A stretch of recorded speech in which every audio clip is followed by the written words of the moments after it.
스코틀랜드의 어느 교회에서 추수감사 예배를 드리게 되었습니다. 목사님의 설교가 끝나고 이제 헌금 순서로 헌금 바구니를 돌리며 그 헌금 바구니가 단상으로 올라왔습니다. 그런데 갑자기 한 소년이 일어나서 앞으로 나와 이 헌금 바구니에 앉아버렸습니다. 예배가 끝나자마자 목사님은 그 소년에게 물었습니다. 왜 헌금 바구니에 앉았느냐?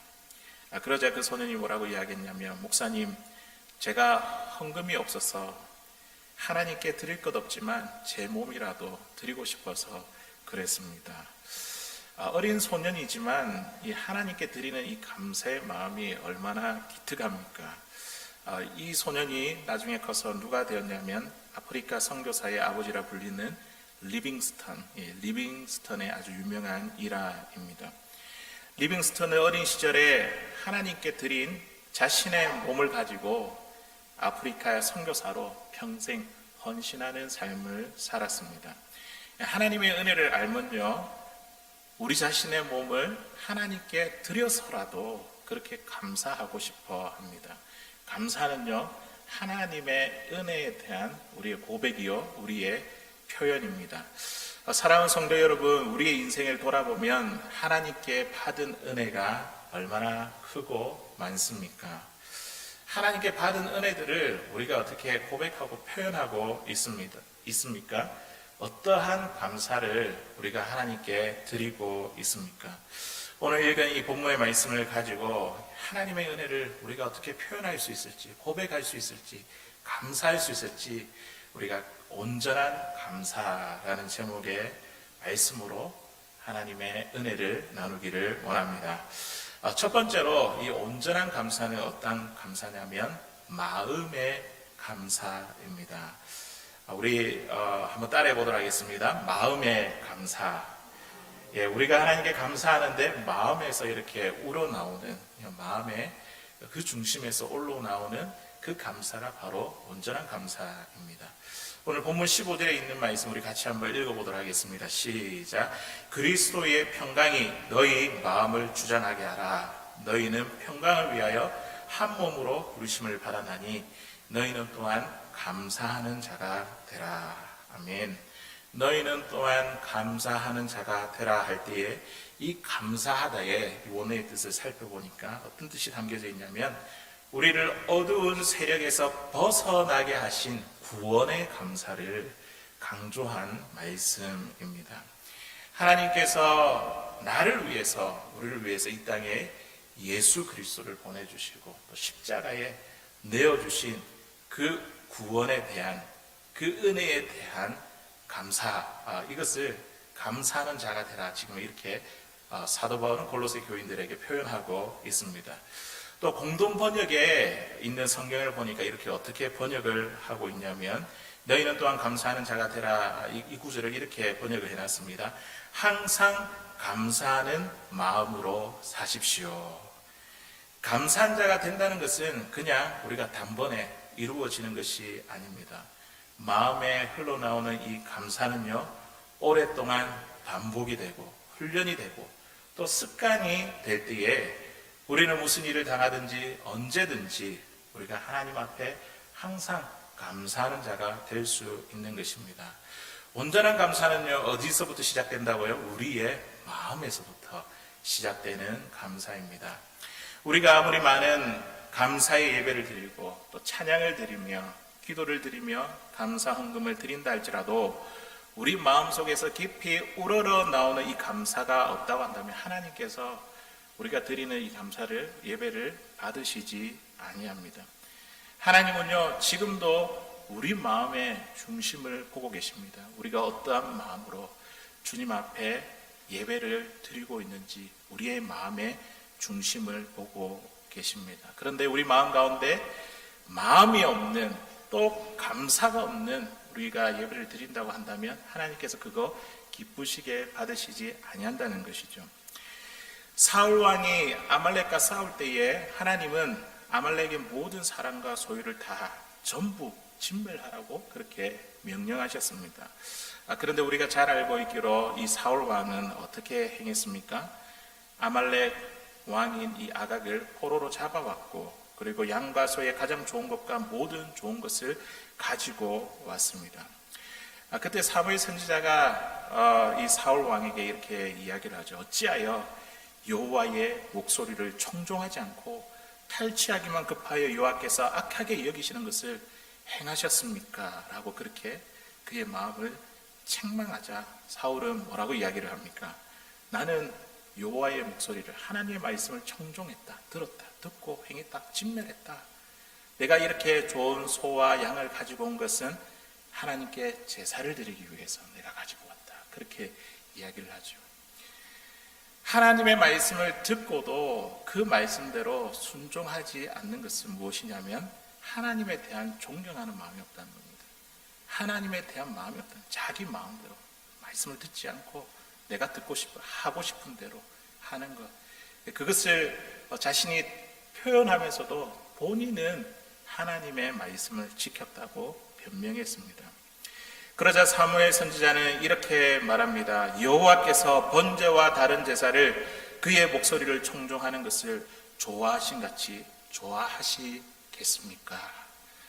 하나님은 이런 제사를 좋아하시지 않는다는 거죠. 하나님 존중하지 아니하고 마음이 없는, 그냥 내 마음대로 내가 하고 싶은 대로 드리는 이 예배, 마음이 없는 그 예배를 기뻐하지 아니하신다는 것입니다. 하나님은 제사 자체를 좋아하시는 것이 아니라 하나님은 지금도 예배를 드리고 있는 제사하는 사람들의 마음의 중심을 보시고, 그 사람이 순종하는 마음을 가지고 예배를 드리는가, 그 사람이 마음의 중심으로 하나님을 사랑하는 마음으로 하나님의 뜻대로 행하고자 하는 그 마음을 보시고 우리의 예배를 기쁘시게 받아주시는 것입니다. 우리가 드리는 감사도 마찬가지입니다. 마음의 중심을 가지고 하나님께 감사를 드릴 때에 하나님께서 그 감사를 기쁘시게 받으시는 것입니다. 그렇다면 우리가 어떻게 마음에서 우러나오는 이 마음의 감사를 드릴 수 있을까요? 오늘 본문 15절에 있는 말씀에 보니까 이렇게 이야기합니다.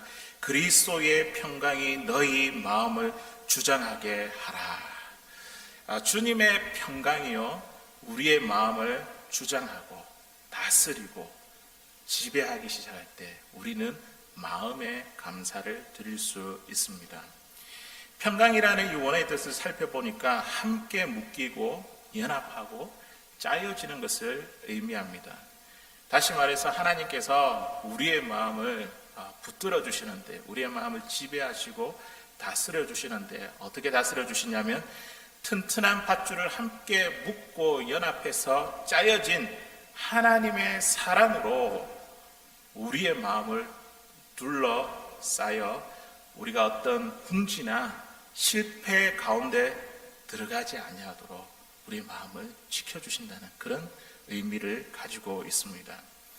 아기가 아무리 무서운 밤일지라도 포대기에 쌓여있는 그 엄마의 품에, 아니면 엄마가 그 아기의 등에 엎여 있을 때에 이 아기의 마음은 어떠합니까?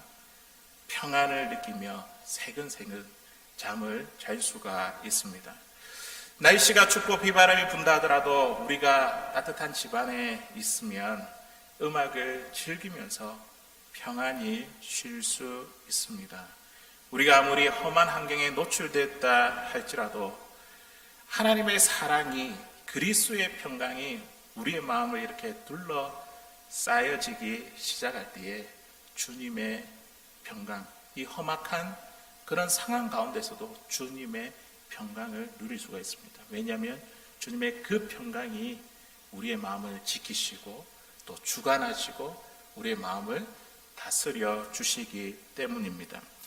주님이 주시는 평강은 세상이 주는 이 평강과 감히 비교할 수가 없습니다. 우리 요한복음 14장 27절에 있는 말씀인데요, 우리 같이 한번 읽어보도록 하겠습니다. 시작. 평안을 너희에게 끼치노니 곧 나의 평안을 너희에게 주노라. 내가 너희에게 주는 것은 세상이 주는 것과 같이 아니하니라. 너희는 마음에 근심하지도 말고 두려워하지도 말라. 아멘.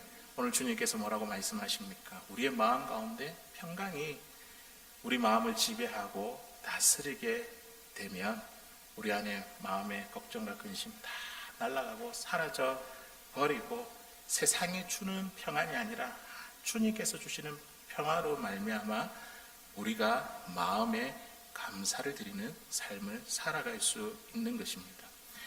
그런데 왜 많은 사람들은 주님이 주시는 이 평안과 기쁨을 누리지 못할까요? 그것은 바로 우리 마음에 주님의 평강이 우리를 지배하고 다스리는 것이 아니라 세상의 욕심에 의해 우리의 마음이 다스림을 받고 주장되기 때문입니다. 세상의 욕심은요, 우리의 마음에 무엇을 주냐면 평강 대신에 불평을 주고요, 의심을 주고요, 미움을 주고요, 불안과 열등의식으로 가득 차게 만듭니다. 우리 안에 가득 찬 욕심이 우리에게 있는 이 평안과 이 기쁨, 이 감사를 빼앗아 가버린다는 것이죠. 욕심이 우리의 마음을 주관하는 한 우리는 우리 마음속에 예수님이 들어오실 곳이 없습니다. 어떤 미국의 유명한 이 전도자인 존 하갈이라는 분이 있습니다. 이분의 처음 목표가 뭐였냐면 성공하는 목회자였습니다. 요즘식으로 말하면 대형 교회를 만들어서 떵떵하게 소리치고 싶은 그런 욕망을 가진 목회자였습니다. 그러다가 자신의 아들이 뇌성마비에 걸려 쓰러지게 되었습니다. 처음에는요, 대단히 이제 낙심했지만 기도 가운데에 자신이 그동안 자신의 삶의 모습을 보니까 인간적인 욕심에 매여 있던 것들을 하나님 앞에 회개했습니다.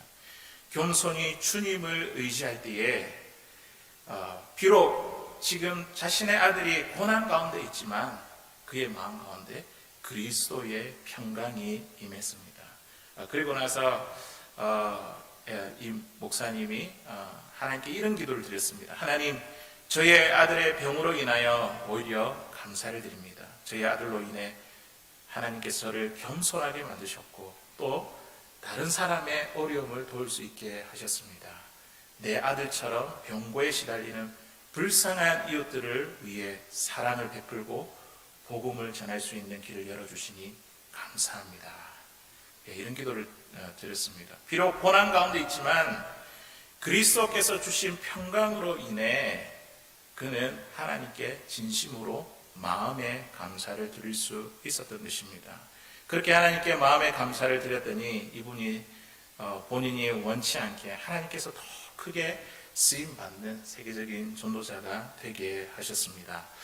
사랑하는 성도 여러분, 우리가 하나님께 마음의 감사를 드리지 못하는 이유가 무엇입니까? 마음 깊숙이 가운데에 정말 하나님께 감사를 드리지 못한 이유가 무엇입니까?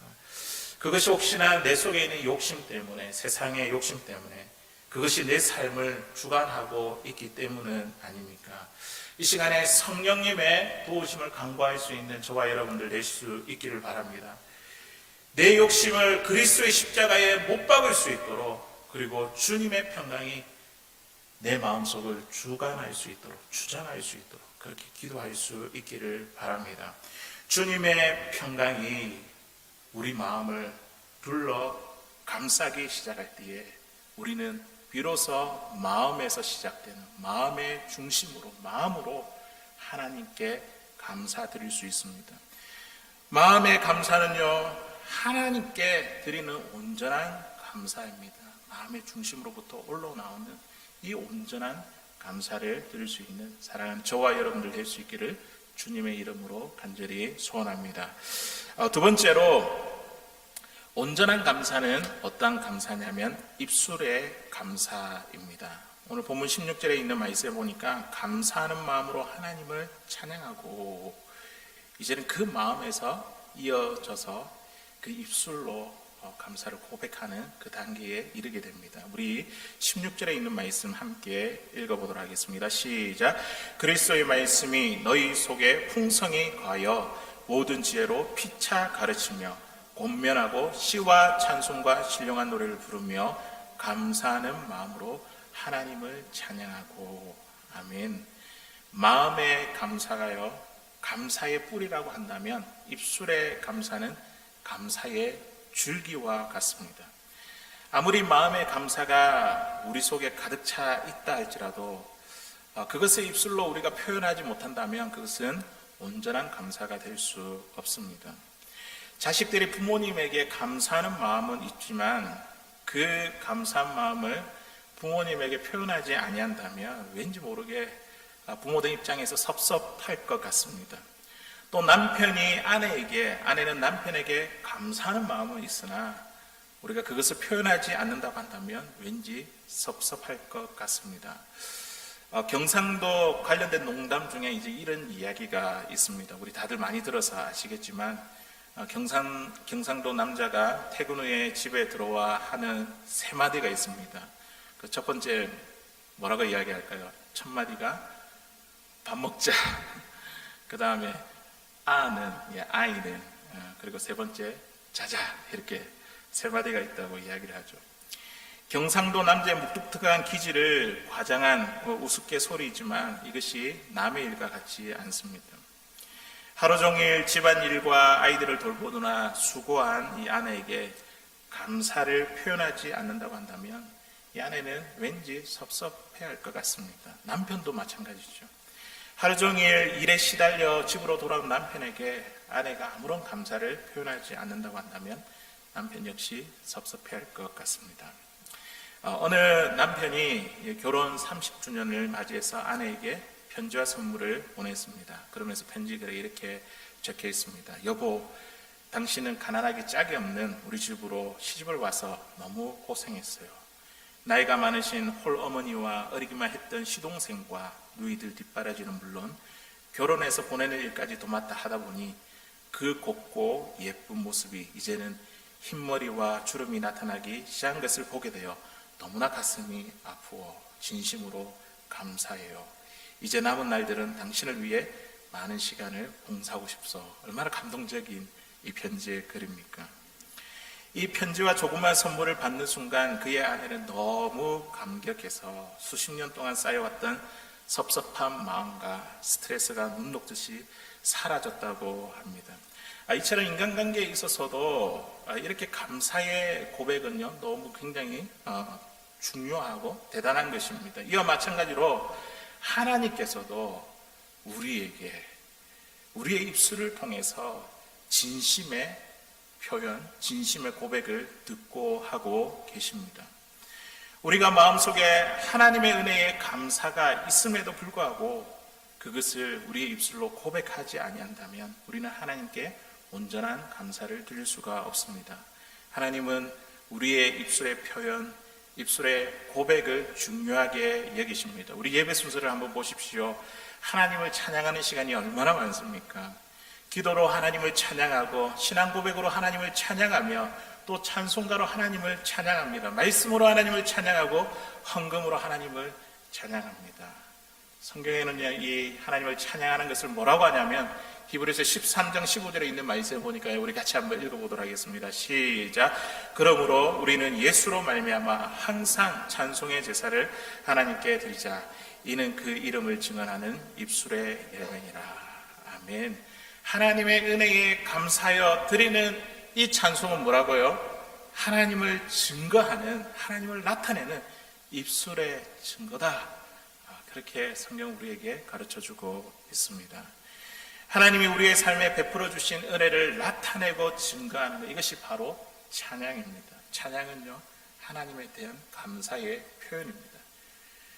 하나님께 드리는 온전한 감사는 바로 우리의 입술의 고백입니다. 입술의 감사입니다. 그런데 우리의 이 입술의 고백은요, 억지로 되지 않습니다. 항상 입으로 감사하고 찬양으로 감사해야 될 것을 우리가 뻔히 알면서도 우리는 우리의 마음대로 이렇게 쉽게 잘 되지 않는 것 같습니다. 이것이 우리의 문제입니다. 그러면 어떻게 우리가 마음의 감사가 입술의 감사로 이렇게 자연스럽게 억지로가 아니라 정말 감사해서 그렇게 고백이 흘러 나올 수 있을까요? 오늘 우리가 함께 읽었던 이 16절 상반절에 그 비밀이 무엇인지 우리에게 가르쳐주고 있습니다. 16절 상반절에 있는 말씀이 보니까 어떤 말씀합니까? 그리스도의 말씀이 너희 속에 풍성히 거하여. 아멘. 하나님의 말씀이 우리 속에 풍성히 거하면요, 우리가 마음의 감사에서 입술의 감사로 이어질 수 있습니다. 우리가 예수님을 믿고 이제 신앙생활을 하게 될 때에 우리가 예수님을 믿은 것으로 구원받은 하나님의 백성이 되었다는 것으로 우리의 신앙이 끝난 것이 아닙니다. 맞죠? 이제 예수님을 믿고 나서 신앙생활이 시작되었습니다. 신앙의 여정이 시작되었습니다. 예수님을 믿고 우리는 거듭나게 되었습니다. 새로운 삶을 살아가는 그 인생이 되었습니다. 영적으로 볼 때에 갓난 아이와 같습니다. 그런데요, 이 영적인 갓난 아이가요, 점점 예수 그리스도를 닮아가기까지, 그 장성한 분량에 이르기까지 자랄 수 있는 그 비결이 뭡니까? 방법이 뭡니까? 이 아기는 부모의 젖을 먹어야지 그렇게 자라지 않습니까? 마찬가지로 우리도 신령한 젖을 먹어야 됩니다. 그 신령한 젖이 무엇이냐면 바로 그리스도의 말씀입니다. 하나님의 말씀을 우리가 배우고 풍성히 우리의 하나님의 말씀을 우리 가운데 거하게 될 때 우리는 영적인 어린아이에서 점점 자라는 장성한 분량에 이르는 신앙인이 된다는 것입니다. 그러면요, 우리의 감사의 범위도 달라집니다. 어린아이일 때에 감사한 것이 뭐냐 그렇게 물어보면, 우리 아이들에게 이렇게 물어보면, 제 아들에게도 너 이번 땡스기빙 때 뭐가 감사하냐 이렇게 물어보면 뭐 먹을 것, 장난감, 뭐 용돈, 옷, 뭐 이런 거 이야기를 합니다. 그런데요, 점점 자라가면 자라갈수록 우리의 감사의 넓이가 넓혀집니다. 자라가면서 우리는 부모에 대한 감사가 있고요, 형제에 대해서, 또 우리의 환경에 대해서, 또 나라와 세계와 온 만물을 다스리는 하나님에 대한 그 감사로 이 감사의 범위가 점점 넓혀지는 것을 보게 됩니다. 그러므로 우리가 하나님의 말씀을 배우고 말씀 안에 우리가 살아가게 될 때에 우리는요, 우리가 이 감사의 고백이 마음에서 입술의 고백으로 하나님의 은혜를 깨달으면 깨달을수록 더 깊은 감사, 더 넓은 감사를 드리게 되는 것입니다. 프랑스 황제 루이 14세 때에 있었던 일입니다. 이분은요, 자신이 곧 짐이 곧 국가라고 외치면서 프랑스의 이 베르사유 궁전을 멋지게 완성하고 프랑스의 이 권위를 세계에 알렸습니다. 그러나 그는 가톨릭 신자로서 신앙의 자유를 인정하지 않았습니다. 이 교회 그리스도인들을 핍박하는 데 앞장섰습니다. 그때 당시 이 교회 지도자로서 교회 대표자였던 세오 졸프라는 사람이 있는데, 그 사람을 체포해서 명령 불복종죄로 이 파리탑의 높은 감옥에 감금해 버렸습니다. 때마침 이제 부활절에 대해 이 황제가요, 자신의 위를 갖추고 화려한 부활절 이 행렬을 하는데요, 갑자기 높은 감옥 탑 위에서 이 행렬을 바라본 세오 졸프가 성령의 감동으로 부활절 찬송을 힘차게 부르기 시작했습니다. 할렐루야, 우리 예수 부활 승천하셨네. 세상 사람 찬양하니 천사 화답하도다. 이렇게 찬송이 울려 퍼지는 가운데 황제는 발걸음을 멈추고 귀를 기울여 들었습니다. 이 찬송 소리는 감옥탑을 뚫고 나와 정말 의기양양하게 행진했던 이 황제의 양심을 때렸습니다. 2절에 가서 할렐루야 우리 예수 왕의 왕이 되시고, 이 찬송 소리를 듣게 될 때에 이 황제가 양심의 가책을 받게 되었습니다. 자기가 최고인 줄 알았는데 예수님이 왕의 왕이 되신다는 그 말, 그 찬양의 양심의 가책을 받게 되었습니다. 황제는 부활축제 행리를 세우고 감옥 안으로 들어가서 세오졸프의 손을 붙잡았습니다. 그리고 자신의 잘못을 빌고 이 세오졸프를 석방하여 신앙의 자유인이 되게 했습니다. 이게 유명한 또 일합니다. 여러분, 세오졸프가 하나님을 위해 일하다가 난데없이 감옥에 갇히게 되었을 때, 만약에 우리가 하나님을 그 자리에서 원망하고 불평했더라면 이런 역사가 나타났겠습니까? 감옥 속에서도 그리스도의 말씀이 그 가운데 풍성하게 임했고, 그 말씀이 그의 생각과 마음과 가슴에 충만하니 입술에서 믿음으로 터져 나오는 것이죠. 찬양이 막 터져 나왔습니다. 이 믿음의 찬송을 듣고요. 완악한 황제의 마음도 우리 하나님이 역사하시니까 그 마음을 눈 녹듯이 녹여버렸습니다. 사랑하는 성도 여러분, 그리스도의 말씀이 우리 안에 풍성히 거할 수 있기를 주의 이름으로 간절히 소원합니다. 하나님의 말씀이 우리 안에 충만하면 그 말씀이 우리의 생각과 우리의 입술과 또 우리의 마음과 가슴을 주장하십니다. 그것이 하나님께 드리는 시로 나오게 되고, 오늘 말씀처럼 그것이 하나님께 드리는 찬송이 나오게 되고, 그것이 하나님께 드리는 감사로 나오게 됩니다. 이 입술로 터져 나오는 이 감사의 고백은요, 고백하는 자뿐만 아니라 그 고백을 듣는 자의 삶에 하나님께서 기적을 베푸시고 하나님께서 능력을 베풀어 주십니다. 입술의 감사로 하나님 앞에 온전한 감사를 드릴 수 있는 사랑하는 저와 여러분 될 수 있기를 주의 이름으로 간절히 소원합니다. 이제 마지막으로 세 번째 온전한 감사는 어떠한 감사냐면 생활의 감사입니다.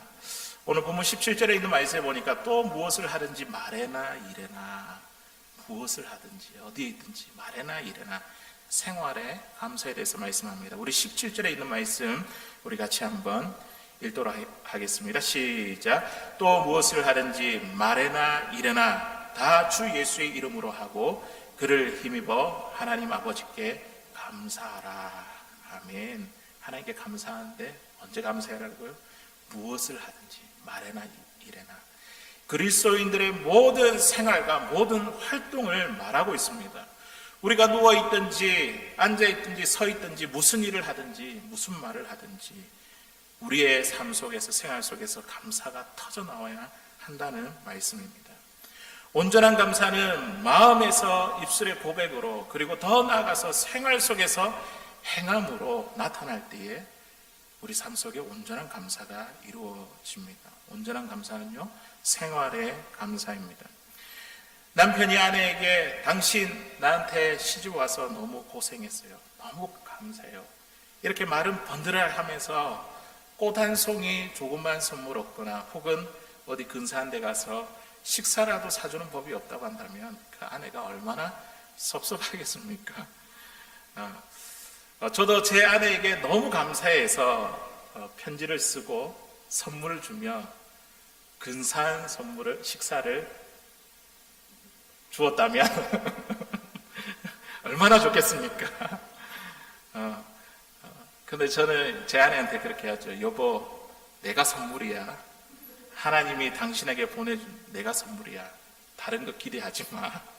아내가 고마워도 이런저런 핑계로 그냥 넘어가면서 감사를 표현하지 못한 부끄러운 저의 모습을 말씀을 통해서 비춰보게 되었습니다.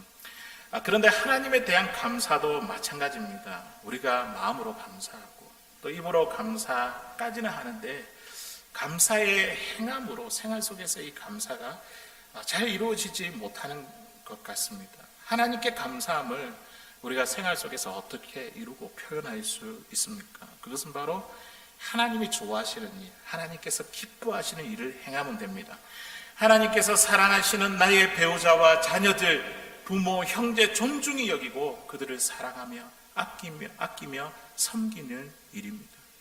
하나님이 사랑하시는 사람들을, 우리의 이웃들을 위로하고 구제하는 일입니다.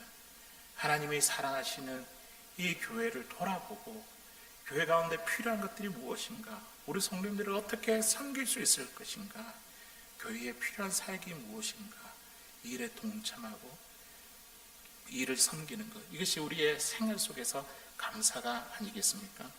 만일 교회 안에서 일꾼이 없어서 못하는 일이 우리의 눈에 보인다고 한다면 그걸 보여주시는 분이 누구십니까? 하나님이시죠. 하나님께서 우리 마음에 감동을 주시는 것이죠. 그게 보여지고 그 감동을 주시면 하나님 저 사람이 하게 해주십시오가 아니라 내가 하겠습니다 하나님. 그렇게 하면 우리가 삶 속에서 하나님께 감사를 표현하는 것입니다. 이것이 바로 하나님으로부터 받은 은혜에 감사를 표현하는 방법입니다. 우리 요한일서 3장 18절에 있는 말씀입니다. 우리 같이 한번 읽어보도록 하겠습니다. 시작. 자녀들아, 우리가 말과 혀로만 사랑하지 말고 행함과 진실함으로 하자. 생활 속 아멘. 생활 속의 감사는요, 우리의 삶 가운데에 이렇게 실천되어지고 예수 그리스도의 사랑이 나타나고 하나님께서 원하시는 일들을 행함으로 표현되는 것이 바로 생활의 감사입니다. 1620년 12월 26일 146명의 영국 청교도인들이 신앙의 자유를 찾아 117일간의 항해 끝에 도착한 곳이 미국 플리머스 해변이었습니다. 그들은 가장 먼저 교회를 짓고 그 다음에 학교를 지었습니다. 그리고 나서 마지막으로 자신들의 집을 지었습니다. 그들은 첫해 농사를 지어 가을 추수 때에 자신들을 도왔던 이 인디안들을 초청하고 또 혹 자신들을 위협하며 괴롭히던 그 인디언들까지도 초청하여 감사 잔치를 열었습니다. 이것이 미국의 첫 번째 추수감사절입니다. 청교도들의 감사는 가장 먼저 교회를 짓는 것에서 이렇게 시작이 되었습니다. 그리고 그 해에 추수에서 하나님께 감사하며 이웃들을 초청하며 그 감사를 함께 나누며 그렇게 그 감사를 표현하는 감사로 즐거워하는 모습으로 나타났습니다.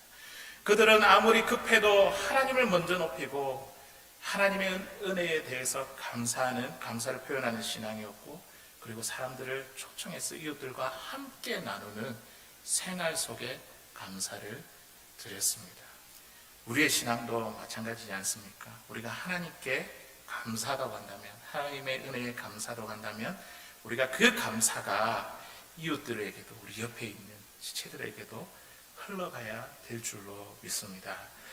지난주 수요일 날에 우리 성도님들께서 이제 전성껏 모아주신 우리 그 동전 모으기, 우리 구제금을 가지고 지난 수요일 날에 레스큐 미션 이 오피스를 방문하게 되었습니다. 덴버 성황교에서 왔다고 이제 소개를 간단하게 하고, 노숙자 이 추수감사절에 노숙자 음식을 위해 동전을 모아 귀한 손길을 가지고 왔다고 그렇게 설명을 했습니다.